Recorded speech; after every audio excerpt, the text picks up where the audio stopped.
Hello friends, welcome to channel guidance from divine. आपकी आज की रीडिंग में जिन गाइड्स के साथ मैं कनेक्टेड हूँ, जो मैसेजेस आ रहे हैं वो प्रोत्साहन बार बार मैं सुन रही हूँ। आपके एनकरेजमेंट के लिए आ रहे हैं। किसी को यहाँ कलेक्टिव को, किसी को नहीं, कलेक्टिव को ही रादर। और बड़ी ज़ोर से सीटी बज गई मेरे राइट ईयर में। सो स्ट्रॉन्ग कन्फर्मेशन, पूरे कलेक्टिव को यहाँ पे एनकरेजमेंट की ज़रूरत है, प्रोत्साहन की ज़रूरत है।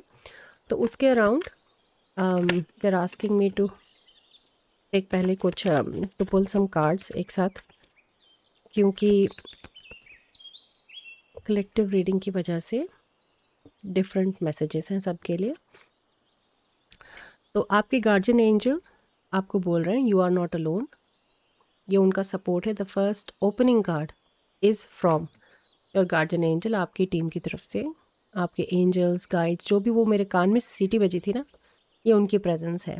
वो कोई भी गाइड हो सकता है। यहाँ लिखा गार्जियन एंजल है, लेकिन आप जिनके भी साथ रिलेट करते हैं, आपके इष्ट हो सकते हैं, कोई देवी देवता हो सकते हैं, जिनके भी आप, जो आपके आराध्य हैं, वो उनकी प्रेजेंस है ये, जहाँ से आपने उनके साथ कनेक्शन, वो कनेक्ट फील किया, उनका सपोर्ट। फिर ड्रीम एंड जर्नी ड्रम। तो आपके सपने में मैसेजेस आपको कुछ मिल रहे हैं, जहाँ पे वो आपको एनकरेज कर रहे हैं। जो भी सिचुएशन है, वो सिचुएशन की तरफ आज मैसेज नहीं है। इट इज़ मोर अबाउट कि वो एनकरेजमेंट आप तक पहुँचना है, वो एनर्जी आप तक इस रीडिंग के थ्रू आपके गाइड्स को पहुँचानी है। तो आपकी ड्रीम्स के थ्रू भी, आपके सपनों में किसी तरह की कोई मैसेज आई है, मैसेज मिले हैं आपको, वो प्रोत्साहन आपको वहाँ मिल रहा है। और अगर आपको सपने याद नहीं रह रहे हैं तो आप लिखना शुरू कर दें जर्नल। जो भी थोड़ा सा भी कुछ याद आया सुबह उठते ही उसको लिखें, फिर आगे उसको थोड़ी देर बाद देखें तो याद आएगा। ये बहुत ही स्पेसिफिक मैसेज है किसी के लिए कि थोड़ी देर बाद वापस देखोगे तो याद आएगा। ये सपने याद करने के लिए किसी के लिए स्पेसिफिक एक मैसेज है। दूसरा है hunter, track down your fears and desires. तो ये जो लैक ऑफ एंथुजियाज़म कह सकते हैं, ये लैक ऑफ मोटिवेशन कह सकते हैं, वो किसी डर की वजह से हो रहा है। और वो किसी एक तरह का फिक्सेशन भी हो सकता है कि मुझे कोई एक डिज़ायर है वो पूरा करना है, कोई एक इच्छा पूर्ति होनी है, और उसके अराउंड बहुत नेगेटिविटी प्ले कर रही है। बहुत आप एफ़र्ट डाल रहे हैं या तो उसमें, या आप बहुत इन्वेस्टेड हैं उसमें कि मैंने इतना इसमें परिश्रम डाल दिया है, और उतना धैर्य नहीं है उसके रिज़ल्ट के लिए। तो वो भी एक रीज़न, फियर भी हो सकता है। ओके, अब इसमें आगे और आपके लिए मैसेजेस निकालते हैं कि हम थोड़ा फियर को भी एक्सपैंड करेंगे क्या है, और बाकी एनकरेजमेंट के मैसेजेस। जहाँ तक है मुझे लग रहा है ये जो भी मैसेज है फियर के भी अराउंड, उसी के ही अराउंड आएगा, एनकरेजमेंट के ही अराउंड, प्रोत्साहन के ही अराउंड आएगा। देखते हैं, चलिए। तो आपकी टीम का पहला मैसेज, दूसरा मैसेज। पहला है the magic of nothingness, number 34। ये मैसेज आपको एक स्टिल मोमेंट की तरफ पॉइंट कर रहा है। हो सकता है कुछ टाइम से आप बहुत, जिसे एजिटेटेड कहते हैं, एंजाइटी हो सकती है, नर्वसनेस हो सकती है, जो ये डर है इसकी वजह से भी हो सकता है। आप एक कट ऑफ है उस तरह की स्टिलनेस के साथ, एक शांत जो माहौल हो सकता है बाहर भी, और मन की शांति भी हो सकती है। तो उसकी तरफ आपकी टीम पॉइंट कर रही है कि उसकी कमी है।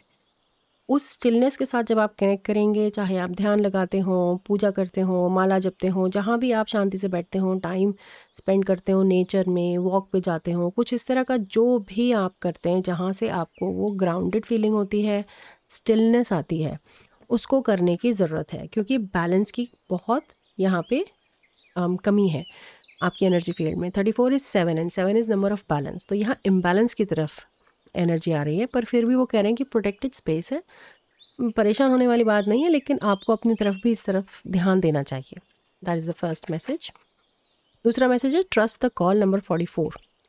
तो ये बहुत ही एक स्पेसिफिक सिचुएशन या आपके काम के अराउंड, किसी तरह के प्रेडिक्शन के अराउंड, ये उस एनकरेजमेंट की एनर्जी है कि जहाँ पे भी आप उस एफर्ट को डाल रहे हैं, वो आप सही डाल रहे हैं, और अगर आपको उस पर डाउट फील हो रहा है तो डाउट फील करने की ज़रूरत नहीं है। ट्रस्ट द कॉल, आप सही डायरेक्शन में जा रहे हैं। लेकिन यहाँ पे भी अगर आप देखें तो वो जिस तरह से you are sitting here, guidance आपके पास है, आप पॉइंट कर रहे हैं सही डायरेक्शन में लाइट की तरफ, उस नए सूर्य उगते हुए सूर्योदय की तरफ। लेकिन हो सकता है आप उस चीज़ की एनर्जी को पूरी तरह से फील नहीं कर रहे हैं, जहाँ से वो फियर और डिज़ायर एंजाइटी आ रही है। तो आपको अपने सपनों पे ध्यान देना चाहिए। इम्पॉर्टेंट काफ़ी फील हो रहा है, I feel very important. Let me see कौन सा डेक आपके लिए अगला आ रहा है। कभी कभी मुझे बीच में मेडिटेट करके पूछना पड़ता है। लेट मी चेक कहाँ है मैसेज। कुछ लोग यहाँ पे योग करते हैं, या तो सिर्फ योगासन करते हैं, या पूरा उनका योग के अराउंड कुछ उनके पास इन्फॉर्मेशन है, या लाइफस्टाइल में आपने एम्बेड कर रखा है। उसकी ज़रूरत है आपको उसे वापस बैलेंस करने की, वापस से उस पर थोड़ा एफर्ट डालने की। शायद इसीलिए ये इतनी स्टिलनेस की एनर्जी आ रही है, क्योंकि आप इस तरह की प्रैक्टिसेस कुछ आपके पास हैं, या आपकी एनर्जी फील्ड ऐसी है कि आप कर पाते हैं। चलिए देखते हैं आपके लिए क्या गाइडेंस है। तो ये है नंबर 10, तपस, ज़ील। ये आपकी ट्रांसफॉर्मेशन जर्नी की तरफ आपकी टीम का मैसेज है कि अगर यहाँ पे जो भी आपको डिफ़िकल्टी, घर्षण, या क्योंकि लैक जो फील हो रहा है कि मोटिवेशन नहीं है या डाउट है, ये सब उस ट्रांसफॉर्मेशन की वजह से हो रहा है। आग में जैसे तपना है तभी वो सोना निकलेगा, ये वही वाली बात है, ट्रस्ट द कॉल। तो ये कोई ट्रांसफॉर्मेशन आपकी लाइफ में हो रही है, उसकी इम्पोर्टेंस आपकी टीम दिखा रही है कि इसमें सही तरह से उस चीज़ को, उस डायरेक्शन में, उस एनर्जी को, अपनी वाइब्रेशन को बना के रखो। ये एक ट्रांसफॉर्मेशन है, ये एक परमानेंट चेंज है जो आपकी लाइफ में आपकी आगे आने वाली रियलिटी को चेंज करेगा। इसलिए उसकी इम्पोर्टेंस बहुत ज़रूरी है, लेकिन आपको शायद अभी नहीं दिख रही है, और इसलिए ये रीडिंग आपकी लाइफ में अभी टाइमिंग में आपको मिली है, ताकि आप उस इम्पोर्टेंस को समझ सकें और जो भी वो डर है उन्हें आप हैंडल कर सकें। फिर है मत्स्यासन, फिश पोज। तो योगासन में मत्स्यासन आप अगर लगाएं, ऑनलाइन यूट्यूब पे देख सकते हैं, इतना मुश्किल नहीं होता है, ये काफ़ी इजी आसन होता है। तो आपको इससे हेल्प मिल सकती है। हो सकता है आपकी एनर्जी फील्ड में किसी तरह की बैलेंसिंग हो। वाटर एलिमेंट जो है, जल,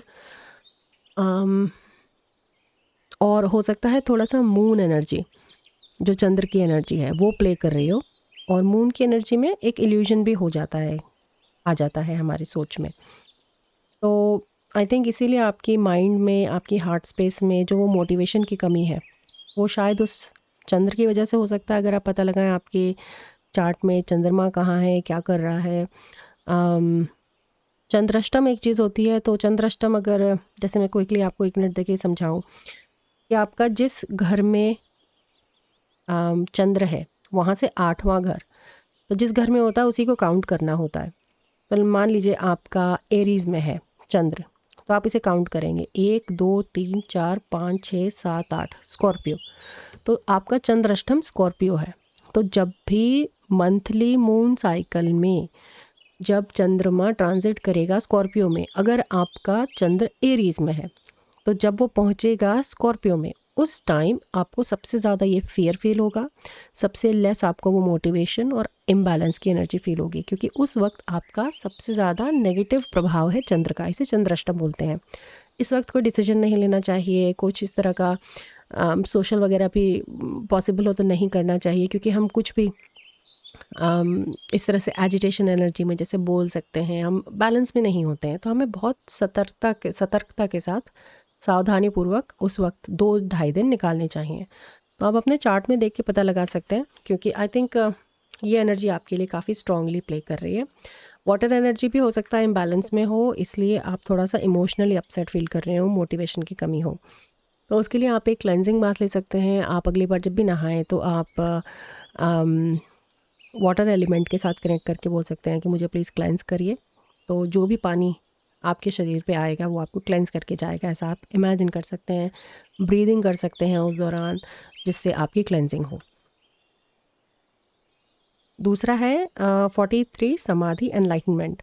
तो ये वही उस तपस की तरफ लेके जा रहा है कि बहुत सारी विजडम है, नॉलेज है, इन्फॉर्मेशन आपको, जो आपकी इस जर्नी में स्पेसिफिकली एज सिचुएशन के साथ जिसकी वजह से आप अभी ऐसा फील कर रहे हैं, उसका पर्पस है। वो आपको जब हो जाएगा लेसन तो आपको बहुत वाइज बनाएगी, और वो नया सूरज उगेगा। वो जो रियलिटी का चेंज अभी प्रिडिक्ट कर रहे थे ना स्पिरिट, ये वही एनर्जी है। वो एनलाइटनमेंट की तरह से एक नई चीज़ आपको दिखेगी, आपके पर्सपेक्टिव चेंज हो जाएंगे। हो सकता है उस डिज़ायर के साथ जो आपका रिलेशनशिप है, एक्सपेक्टेशन ऑफ रिज़ल्ट हो सकता है, उस पर मैच्योर कोई लेसन हो। तो इस तरह की एनर्जी का लेसन आपके लिए है फ्रेंड्स। काफ़ी हीलिंग टाइम है, लेकिन हीलिंग इतनी इजी नहीं होती। Healing is a tough journey as well. तो इसमें मैं आपको कुछ सेल्फ हेल्प के टूल्स देती हूँ। आप ऐसा कुछ क्या करें उस टाइम। एक और डेक, एक्चुअली 2 आ रहे हैं। ओके, तो ये सेल्फ डेक हेल्प डेक है, और ये डेक। तो मैं आपको सेल्फ हेल्प इसके बाद देती हूँ। पहले आपका एक फाइनल मैसेज लेते हैं गाइडेंस का। इस पूरी सिचुएशन, पूरी रीडिंग में एक टोटल ओवरऑल गाइडेंस व्यूअर्स के लिए प्लीज़। Thank you. आपका फाइनल मैसेज गाइडेंस का है डिटैचमेंट। तो दिस इज़ एग्जैक्टली वो जो डिज़ायर की अभी मैंने अटैचमेंट का ना, एक्सपेक्टेशन जो है रिज़ल्ट की, अटैचमेंट टू रिज़ल्ट, ये उसके अराउंड एनर्जी है। और कोयल बोली और यहाँ क्रो है। ये कौन सी देवी हैं जो कौवे पे आती हैं? मुझे पता तो है पर मुझे एकदम से याद नहीं आ रहा। मुझे प्लीज़ अगर आपको पता है तो कमेंट में बताइएगा आप, क्योंकि कौवे से रिलेटेड देवी मुझे मालूम तो है पर मैं रिकॉल नहीं कर पा रही हूँ अभी। तो अगर आपको पता है तो प्लीज़ शेयर करें, मेरी बहुत हेल्प रहेगी। Thank you so much in advance. आपका मैसेज है with detachment you finally feel whole inside, with or without the fulfillment of a particular desire. Ironically, that's often when it is fulfilled. तो ये वाकई में उस desire के around है। मुझे पता नहीं क्यों ये देवी वैसे वो नहीं है, लेकिन मुझे धूमवती जो दश विद्या में गॉडेस एनर्जी है, उनका बहुत स्ट्रॉन्ग एकदम से, क्योंकि वो बहुत ट्रांसफॉर्मेटिव गॉडेस होती हैं। When ever she is working on you, deep deep deep shadow aspects में धूमवती काम करती हैं। पायर्स के पास उनका प्रेजेंस होता है जैसे, तो एक डेथ के अराउंड उनका एस्पेक्ट प्रेजेंट होता है। सो आई रियली फील कि जो ये ट्रांसफॉर्मेशन है, ये लिटरल डेथ नहीं है, ये वो है ट्रांसफॉर्मेशन है, कुछ चेंज है, कुछ पुराना ख़त्म होकर नया होना है। Death of the old and रीबर्थिंग the new, उस तरह की एनर्जी है। ये खैर धूमवती नहीं है, लेकिन वो एनर्जी भी प्रेजेंट है। उनकी भी आप चाहें तो कनेक्ट कर सकते हैं उनके साथ। बहुत स्ट्रांगली मैं सजेस्ट नहीं करूँगी कि आप प्रोसेस में जाएं कि उनका मंत्र लें और वो सब, क्योंकि ये बहुत स्ट्रॉन्ग मंत्र होते हैं और ये चीज़ें अफेक्ट उस तरह से कर सकती हैं कि आपको फिर पता नहीं हो कि इसे कैसे हैंडल करना है एनर्जी को। आप सिर्फ एक सिंपल मेडिटेशन में माता के साथ कनेक्ट कर सकते हैं, एंड शायद आपको सपने में इसीलिए वो मैसेज आया है कि इस तरह की गाइडेंस मिल रही है। कौवे का प्रेजेंस भी आपको उस तरफ दिखा सकता है, उनकी तरफ ध्यान ले जा सकता है। तो डिटैचमेंट एक इम्पॉर्टेंट है आपके लिए। इसका हो सकता है जो आपका लेसन है इस सब का पर्पस, वो डिटैचमेंट हो। ये तो बहुत ही बड़ी इन्फॉर्मेशन है अगर इसके साथ आप रेजोनेट कर रहे हैं। चलिए आपको सेल्फ हेल्प के लिए अब फाइनल कुछ मैसेजेस देते हैं। बहुत ही अच्छी रीडिंग है friends, it's a very very very good reading. बहुत बहुत इंपॉर्टेंट इन्फॉर्मेशन आ रही है, and I really hope you feel motivated, क्योंकि इतनी सारी इन्फॉर्मेशन इस तरह से सपोर्ट हुआ हो। Number 5, beauty ritual. अपनी सेल्फ केयर का कुछ भी आप करें, जैसे यहाँ पे तो स्पेशली नेल पेंट दिखाया हुआ है, लेकिन जो भी चीज़ आपको अपने ब्यूटी रिचुअल के लिए, अपने शरीर पे ध्यान देने के लिए आप उसको करिए। आपको अच्छा लगेगा, थोड़ा मोटिवेशन आएगा, आप पॉजिटिव फील करेंगे। और दूसरा, अरोमा थेरेपी। तो कोई अच्छी सेंट, जैसे कोई अच्छा परफ्यूम, स्पेशली वाइट लिली किसी को हो सकता है बहुत अच्छी लगती हो, ये मिंट है, ये लैवेंडर है, ये ऑरेंज है, तो ये हो सकता है खुशबू अच्छी हो। ये ऑरेंज प्लांट भी हो सकता है, किसी को फ्रूट खा के अच्छा लगे सिर्फ स्मेल से ही नहीं। तो अरोमा थेरेपी या कोई धूप बत्ती अगरबत्ती भी हो सकती है जो आपको पसंद हो। उसके साथ अगर आप कनेक्ट करें तो आपको ग्राउंडेड फील होगा, बेटर लगेगा, वो स्टिलनेस का मोमेंट आएगा। और ये पर्पल ही कलर है इनके साथ मैच करता हुआ। तो वेरी ब्यूटीफुल रीडिंग। मैं एक एक्चुअली टैरो के साथ भी क्विकली लास्ट 1-2 कार्ड लेना चाह रही हूँ, जस्ट टू सी कि किसी तरह का कोई टाइम आउटकम कुछ और आपके लिए और पता चले। वैसे बहुत प्रोडक्टिव रीडिंग है, बहुत इन्फॉर्मेशन है, बहुत सारे पॉइंट्स हैं मोटिवेट होने के लिए और बेटर फील करने के लिए। पर यस, वो एक्शन है, उस एक्शन की ज़रूरत है। यस, पॉजिटिव रिजल्ट है। देखिए, I think that is the final card, 6 of wands. ये रिज़ल्ट पॉजिटिव है, विक्ट्री का कार्ड है। जो भी अभी आपको जैसा भी महसूस हो रहा है, ये आउटकम नहीं है, ये पार्ट ऑफ जर्नी है, पार्ट ऑफ प्रोसेस है, and allow it to happen. और कुछ जो टूल्स हैं, आप अगर उन्हें यूज़ करेंगे तो आपको बेटर लगेगा। और ये डिटैचमेंट की जर्नी माय फ्रेंड्स ईजी नहीं होती, इसमें बहुत तकलीफ़ होती है, बहुत परेशानी होती है। मुझे पता है, भुक्तभोगी मैंने बहुत, अभी इस पर चल ही रहा है काम। तो ये चीज़ इतनी आसानी से नहीं होती, लेकिन जितने भी पोर्शन में हो रही है, जो भी पार्ट आपकी लाइफ का सॉर्ट हो रहा है डिटैचमेंट के अराउंड, माय पर्सनल एडवाइस उसे होने दीजिए।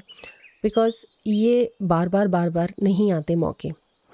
It's a very important part आपकी ट्रांसफॉर्मेशन का, important time. So good luck my friends, I hope you find the strength and the courage to do it. And अपनी team के साथ connect करिए, उनके साथ वो जो भी टूल्स, क्लेंजिंग ये और वो सब निकले, वो सब आप करिए। मेडिटेशन, योगा, जो भी आपका मोड है जिसके थ्रू आप स्टिलनेस, ग्राउंडेड फील कर सकते हैं, उसको करिए। क्योंकि रिज़ल्ट, आउटकम तो पॉजिटिव है। इट डिपेंड्स अपॉन कि आप उसको प्रोसेस को करते हैं कि नहीं, आप उसकी तरफ बढ़ते हैं कि नहीं। You allow it to happen and it will happen for you. Thank you so much, friends. I'll see you in your next reading. Till then, take care.